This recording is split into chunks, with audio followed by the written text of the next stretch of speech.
Assalamualaikum warahmatullahi wabarakatuh. Waalaikumsalam warahmatullahi wabarakatuh. Hai Sobat Posniti, kita balik lagi nih di podcast. Nah, kali ini yang akan membawakan acara podcastnya itu saya sebagai Ate yang akan menjadi host kali ini. Nah, kali ini kita kedatangan tamu yang super istimewa nih Sobat. Langsung aja nih kita sambut Pak Ustadz Adang. Yeay! Halo bos niti semuanya, saya Ustadz Adang. Kadangkala anak-anak manggilnya yang aneh-aneh. Ada yang bilang udang, ada yang bilang AND. Pokoknya lengkap deh nih, Ustadz paling lengkap dipanggil oleh anak-anak. Tapi bebas sih, boleh manggil apa saja. Yang jelas nama asli itu adalah Adang Rusman. Itu nama asli. Oke, Pak Ustadz Adang Rusman. Biasanya sih kerap dipanggilnya Pak Udang ya, Pak ya, Iya, kalau sama Pak teman-teman Udang. SD. Iya. Betul. Oke, Pak Ustadz Adang. Kalau boleh tahu nih, kira-kira udah berapa lama sih Bapak ngajar di Sekolah Bosowa Bina Insani ini? Untuk ngajar udah lama ya sebetulnya. Cuma kalau untuk Bina Insani, kita alhamdulillah sebagai mungkin orang pertama ya ketika memang peralihan. Dulu kan kita namanya Bina Insani. Ketika di take over oleh Bosowa pada 2012, saya kemudian bergabung di 2013. Jadi sejak perintisan awal perubahan ke Bosowa Bina Insani. Jadi hampir 11 tahun ya. Oh iya, betul. Berarti emang udah lama banget ya sejak Bina Insani beradaptasi atau diakuisisi oleh Bosowa ya Pak ya. Betul. Oke, kalau boleh tahu nih, selama udah masuk setelah Bina Insani berubah menjadi Bosowa Bina Insani, Bapak menjabat sebagai apa ya kalau boleh tahu? Jabatan alhamdulillah sih kayaknya udah lengkap ya. Apa aja tuh Pak? Iya. Awal saya direkrut itu kita masih ada istilahnya kelas internasional. Kebetulan saya aktif di kelas internasional untuk bidang studi Islamic Studies. 1 tahun kemudian, karena memang rancangan awal itu dengan konsep internasional itu ada boardingnya. Maka saya diamanahi dari 2014 kita awal ngerintis boarding sampai 2000 mungkin ya pasca COVID itu, sebelum COVID itu kita masih megang boarding. Jadi setelah COVID selesai boarding, maka setidak langsung karena memang bukannya kita tidak mempersiapkan kembali boarding, tapi karena memang banyak regulasi harus kita siapkan. Akhirnya boarding kita di hold dulu pasca COVID. Kemudian saya aktif ngajar di SMA. Setelah di SMA, kemudian di SMP. Nah, untuk 2 tahun terakhir ini saya di SD. Wah. Posisinya sebagai koordinator Islamic Studies. Tetapi kemarin sejak restrukturisasi di Bosowa, kemudian saya dipilih menjadi PIC untuk Islamic Studies di Bosowa Education. Wah, luar biasa banget ya. Dinamis banget nih perubahan jabatan Pak Ustadz Adang dari mulai 2013 ya Pak, sejak di sini sampai hari ini. Oke, tadi kan kita sedikit menyinggung soal Islamic Studies ya Pak. Di Bosowa Bina Insani ini ada program namanya Islamic Studies. Kalau boleh tahu gimana sih program Islamic Studies ini diterapkan di keseharian siswa di sekolah ini? Konsep Islamic Studies di sini menarik ya sebetulnya ya. Kenapa saya katakan menarik? Karena lembaga ini kan base-nya adalah pendidikan umum. Betul. Nah, jadi konsep pendidikan umum, tetapi nuansa Islamnya kental. Dan saya pikir di lembaga umum lainnya mungkin tidak ada ya, kecuali di Bina Insani dengan karakter khasnya. Dalam arti kata karakter khas, walaupun konsep kita mengenyam pendidikan yang labelnya adalah umum, tetapi nuansa keislamannya itu kental sekali. Kenapa? Karena dari jenjang TK kita sebut sudah terintegrasi sampai SMA. Jadi pendidikan agamanya. Mulai kan kalau di TK misalnya kita istilah anak-anak dikenalkan. Misalkan bagaimana mengenalkan anak-anak dengan 3S. Ada sapa, ada salam gitu kan. Ada sopan. Nah, ini adalah jenjang dari TK. TK bagaimana anak-anak ketika ketemu diajarkan harus mengucapkan salam dulu. Habis salam kita sapa, habis sapa baru ada salamnya gitu kan, jadi lengkap gitu paketnya. Kemudian ketika nyampe ke SD pun budaya ini tetap kita galakan, cuman memang untuk lebih mengena, tidak hanya diajarkan tapi teman-teman di tingkat yang lebih tingginya harus bisa mempraktekkan. Mungkin kalau di TK kita diajari dulu kalau ketemu begini SD, insya Allah teman-teman sudah terbiasa ketemu dengan siapapun yang menurut mereka adalah lebih dewasa, maka mereka mengucapkan salam terlebih dahulu. Itu salah satu budaya dalam proses pengamalan ya. Jadi kan kita kan butuhkan karakter. Nah, karakter ini yang kadang-kala mahal dan berbeda di lembaga lain. Itu Mbak untuk sementara. Oke, berarti memang di Sekolah Boswa Bina Insani ini pembinaan karakternya itu benar-benar luar biasa ya Pak ya? Betul. Jadi kita fokus kita memang satu hal yang menarik, bahwa konsep Islamic Studies itu tidak sebatas pada transfer knowledge, tidak sebatas pada transfer yang berkaitan dengan keagamaan sifatnya hafalan, tidak, tapi justru agama itu harus balance antara hafal dan praktek. Jadi bahasa yang sering disampaikan kepada anak-anak, kalian tidak ada manfaatnya nilainya 10 kalau sholatnya tidak dijaga. Betul. Nah, jadi nilai 10 itu harus balance dengan pengamalan sholat. Itu kira-kira. Oke. Singkatnya. Tadi kan Pak Ustadz juga sebut ya, ada antara hafalan dan juga praktik itu harus balance gitu ya. Ngomongin soal hafalan nih Pak, pastikan di Boswa Bina Insani ini berbagai jenjang ya Pak ya. Terutama di sekarang Bapak mungkin mengajar di SD. Di SD itu kan tahapannya dari kelas 1 sampai kelas 6 pasti kan berbeda ya Pak, usianya juga berbeda. Nah, gimana sih menyesuaikan dari target hafalan ini dengan usia atau tumbuh kembang anak itu? Ya. Nah, untuk hafalan itu sifatnya kan namanya hafalan, kita kembalikan base-nya dari tergantung kemampuan anak. Tetapi secara standarisasinya kita ada tahapannya dari setiap level. Misalkan di kelas 1 anak-anak harus menghafal surah An-Nas sampai At-Takasur. Itu mereka harus. Jadi dalam 6 bulan atau 1 tahun lah maksimal di kelas 1 mereka harus sudah bisa menghafal sebagai bekal dari An-Nas sampai At-Takasur. Kemudian kelas 2 pun naik lagi dari Al-Qari'ah sampai ayat yang di surah yang ada di atasnya. Terus tahapannya berjenjang sampai terakhir kita berharap khususnya untuk di SD itu ada sampai juz 30. Jadi keluar dari Bina Insani mereka sudah punya bekal 1 juz. Itu maksud dalam tatanan ideal. Kalau tidak ideal gimana Mister? Iya, karena kita kembalikan kepada kemampuan anak. Minimalnya apa? Anak punya bekal dalam sholat, yaitu surah An-Nas sampai At-Takasur. Itu minimal. Ya, anak-anak sudah hafal sebelum keluar dari Bina Insani kelas 6 itu. Harus minimal punya bekal dalam sholatnya itu surah An-Nas sampai At-Takasur. Insya Allah sudah di luar kepala lah untuk itu ya. Untuk hafalin. Lalu bagaimana kalau memang di siswa kita ada yang memiliki kemampuan lebih? Nah, untuk kemampuan lebih kita juga mempersiapkan. Misalkan kelas 4 sudah hafal juz 30, ingin ngapalin juz 29, kita fasilitasi. Jadi selain dari mereka punya hafalan, untuk teman-teman atau peserta didik yang memang memiliki kelebihan di hafalan, kita persiapkan ustadznya. Alhamdulillah kita punya ustadz yang kapabilitas, dia hafid juga, alumni sarjana Quran, yaitu Ustadz Zainal. Jadi untuk hafalan atau pingin lagu, ada yang senang belajar lagu, jadi baca Qurannya biar indah, biar semuanya ada, yaitu kita ke Ustadz Zainal. Nanti ada namanya kelas takhusus, kita khususkan kelasnya yang baik, mau misalkan hafalannya maupun untuk qiraahnya. Biasanya kita dispesialkan ke Ustadz Zainal, diserahkan. Karena kan kalau guru agama PAI mungkin untuk juz 30 bisa, tapi untuk juz yang lebih tinggi biasanya kita serahkan kepada orang yang memang memiliki kapabilitas di bidangnya, begitu. Oke, berarti memang di sekolah ini tuh benar-benar guru-gurunya, pengajar-pengajar itu provide kebutuhan dan sesuai dengan tumbuh kembang anak-anaknya, Pak ya? Betul, karena memang kan sesuai dengan rapot kita. Betul. Jangan lupa kita di rapotnya ada 2. Ada rapot secara nasional, ada rapot yang webbing. Merupakan rapot webbing itu kan ciri khas dari Bina Insanian sekarang. Kenapa? Karena kita menyesuaikan dengan tumbuh kembang anak. Jadi kita nggak bisa memaksakan, karena anak-anak ada tahapannya dalam proses kecerdasannya mereka. Jadi insya Allah kita sesuaikan lah. Tidak berdasarkan kepada semata-mata untuk target hafalan saja, tapi disesuaikan dengan kemampuan peserta didik itu sendiri. Luar biasa, Masya Allah banget ya. Memang sekolah kita termasuk sekolah unggulan yang punya kekhasan di Islamic Studies ini ya Pak ya?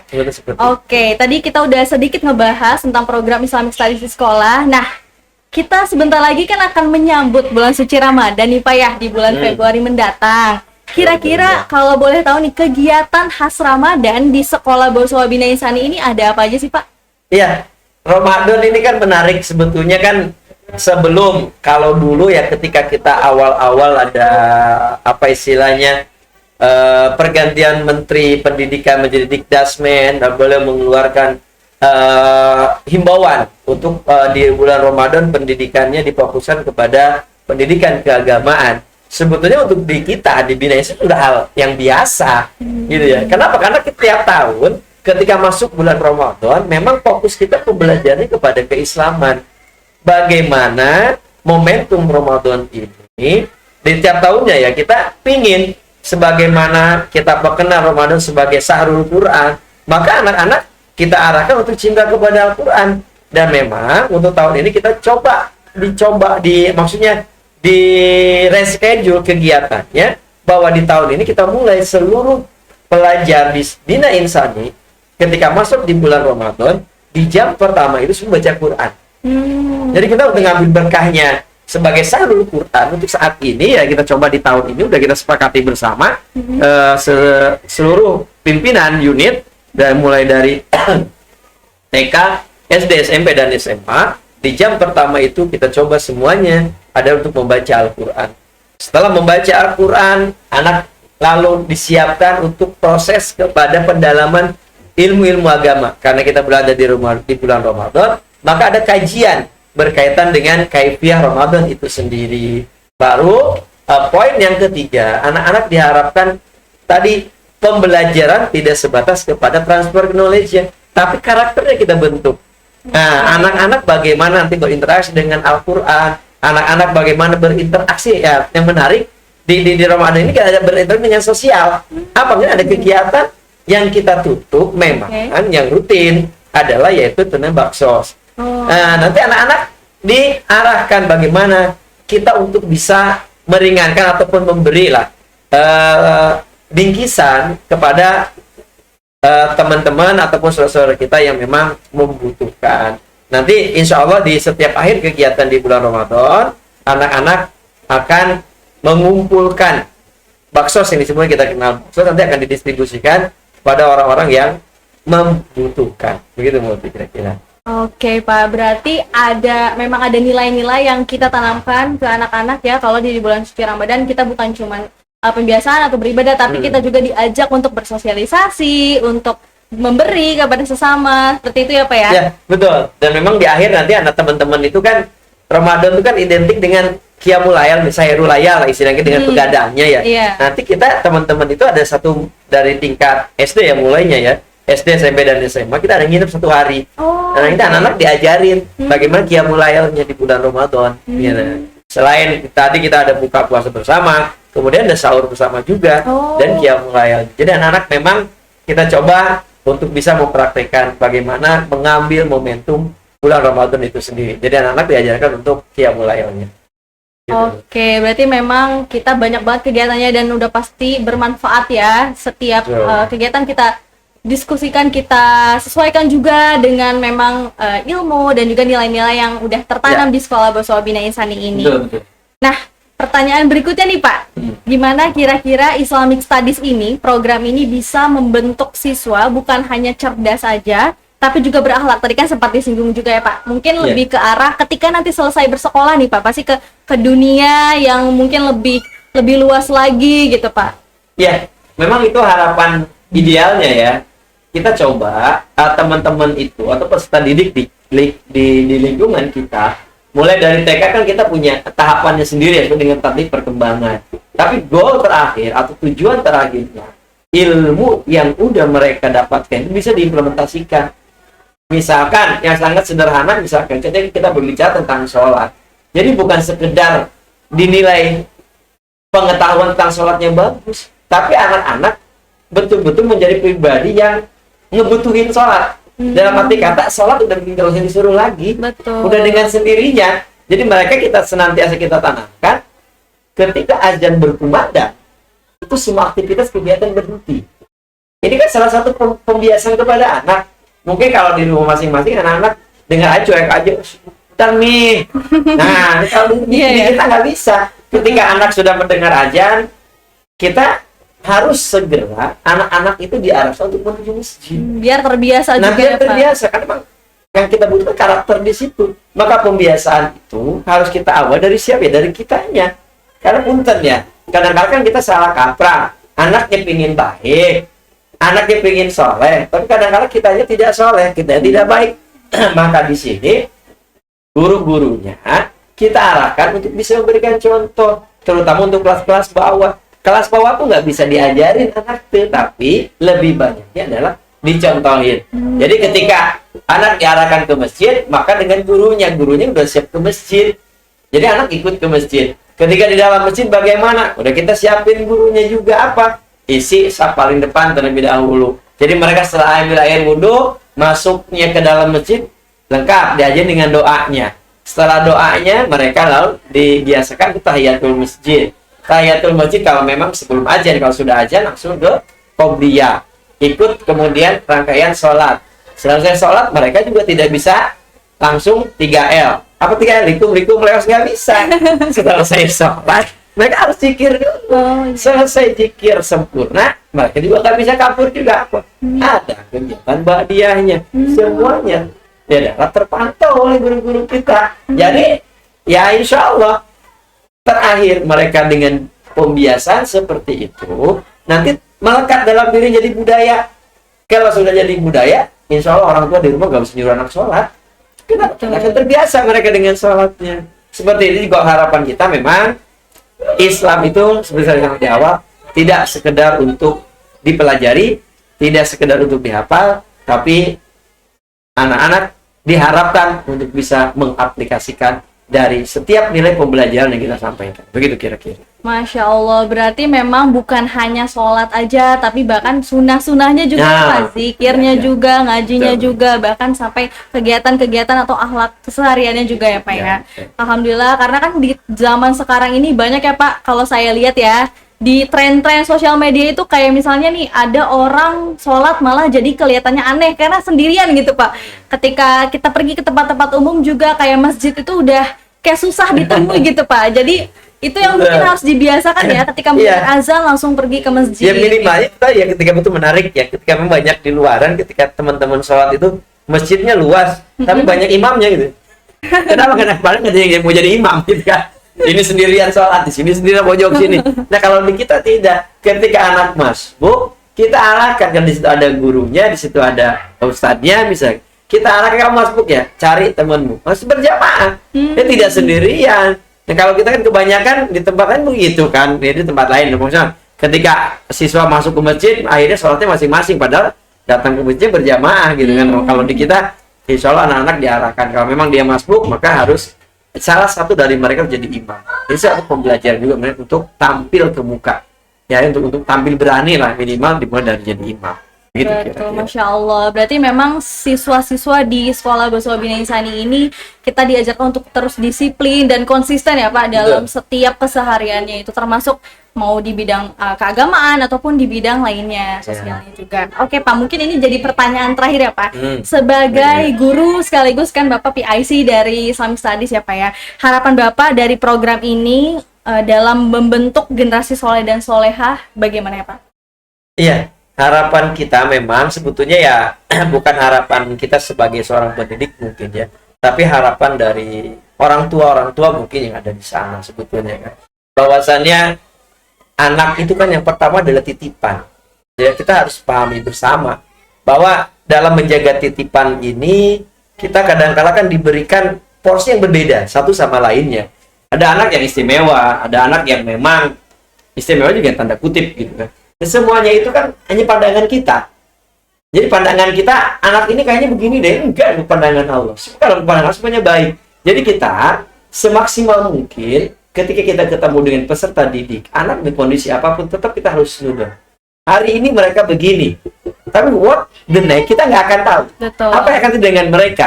Jadi kita sekarang, teman-teman, khususnya karena saya membidangi di Islamic Studies, kita tanamkan kepada teman-teman semua, tidak hanya guru PAI ya, tapi semua guru harus mulai bisa membiasakan ketika mengajar itu yang kita sampaikan adalah sesuatu yang terbaik.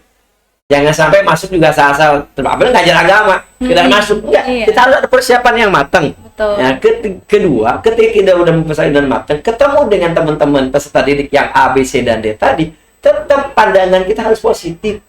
Jangan negatif. Kenapa? Minimalnya kan kalau kita perkataan Rasul kan ya doanya saja yang terbaik. Walaupun anaknya misalkan punten gitu kan, bahasa orang ada pigaplokkeun, ya itu menurut pandangan kita. Menurut pandangan Allah kan tidak. Makanya ketika ketemu dengan teman-teman seperti itu, kita doakan saja yang terbaik. Nah, kembali kepada Islamic Studies, maka kita berharap proses pembelajaran itu tidak hanya sebatas di buku, tidak hanya sebatas di kelas, tapi proses pembelajaran Islamic Studies harus bisa diimplementasikan di anak-anak. Baik, misalkan ketika di rumahnya, maupun mereka ketika bercampur dengan masyarakat. Karena beban kita terberat sekarang kan, anak-anak itu mungkin kalau di rumah bisa terkontrol, di sekolah bisa terkontrol, di rumah ada orang tua, betul. Di sekolahnya ada guru. Tapi bagaimana ketika terjun di masyarakat? Betul. Kadang-kadang harus kontrol kan di situ. Anak kadang punya cara, maka kita mencoba anak-anaknya dibentengi di situ. Sehingga ketika terjun ke masyarakat, ketika mereka bergaul dengan seusianya, bergaul dengan sesama bestinya di luar, mereka punya mental yang kuat. Sehingga tidak terbawa kepada hal-hal yang tidak kita inginkan. Maka kita bentengi anak-anak kita betul dengan yang pertama dengan pembiasaannya, kemudian tetap harus ada kontrol. Anak-anak kita tetap harus kontrol. Kontrol itu apa? Ketika di sekolah bertanggung jawab kita sebagai guru. Tapi kalau di rumah ya, boya mohon kontrolnya ada itu tetap di orang tua. Maka ketika sama-sama ada istilahnya kesinambungan antara kita sebagai pengelola, misalnya di sini dewan guru ketika di sekolah, nah ketika di rumah mereka ada orang tua, sehingga anak-anak kita betul-betul terkontrol. Maka ketika di sini diajarin ngaji, ya dibawa ya di rumahnya juga disambung ngajinya. Ketika di sekolah diajarin sholat, ya bawa ya di rumah juga dikontrol sholatnya. Dan begitu pun yang paling menarik kan ini bahasa. Anak-anak kan banyak interaksi di gadget. Kadang-kadang bahasa di gadget itu kan tidak bisa kita sharing. Kenapa? Karena kebiasaan anak sering mendengar ucapan begini, lalu mereka setiap hari juga menyaksikan dengan matanya kalimat itu, akhirnya dengan spontan keluar. Nah ini kadang-kadang kita tidak bisa kontrol. Jadi mohon maaf kepada orang tua, bukan kita di sekolah diajarin anak begitu, tapi memang kadang-kadang itu lost control ataupun tidak terfilter dari kegiatan di gadget itu tadi. Maka seyogianya teman-teman di SD atau SD ya, mungkin bisa dibatasi untuk main gadgetnya. Tidak full, dalam saya ada berapa, mungkin dikasih jam lah. Begitu sebaiknya dengan teman-teman yang sudah SMP dan SMA.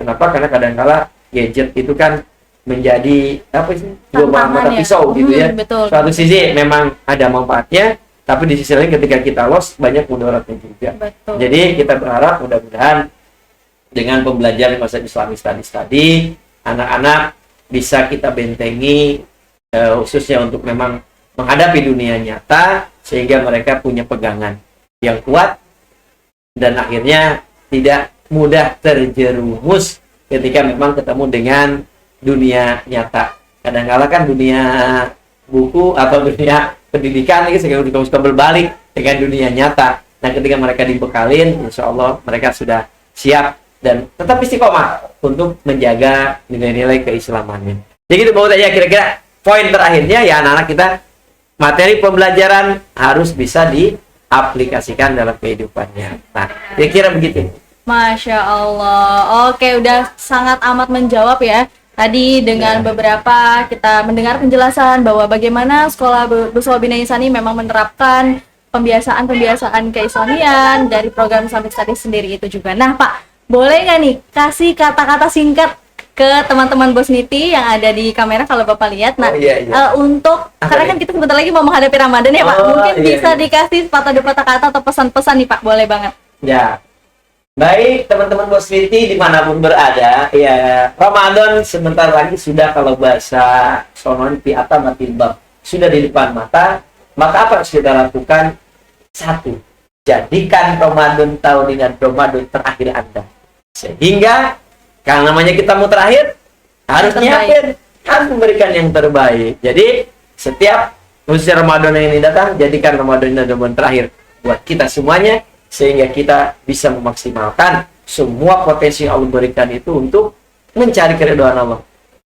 Karena yang terakhir, siapa tahu besok kita ketemu lagi. Maka Ramadan ini kita siapkan Ramadan terakhir, sehingga kita berikan yang terbaik. Apa yang Allah berikan kepada kita, semuanya kita serahkan untuk kembalikan kepada Allah.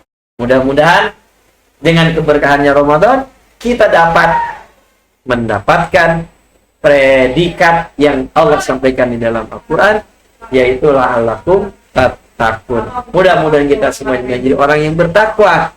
Kenapa? Nah, takwa itu sekarang harus tambah. Tidak hanya takwa secara ibadah, takwa secara muamalah, tapi yang terpenting kita juga harus takwa dalam bergadget ya.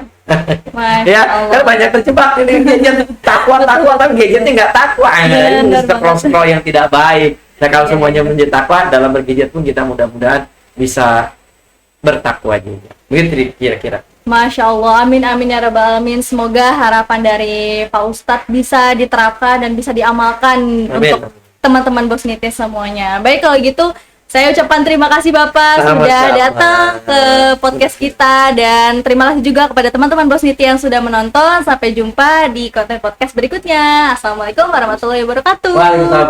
Bye-bye. Ya, selalu untuk Bosniti dimanapun berada.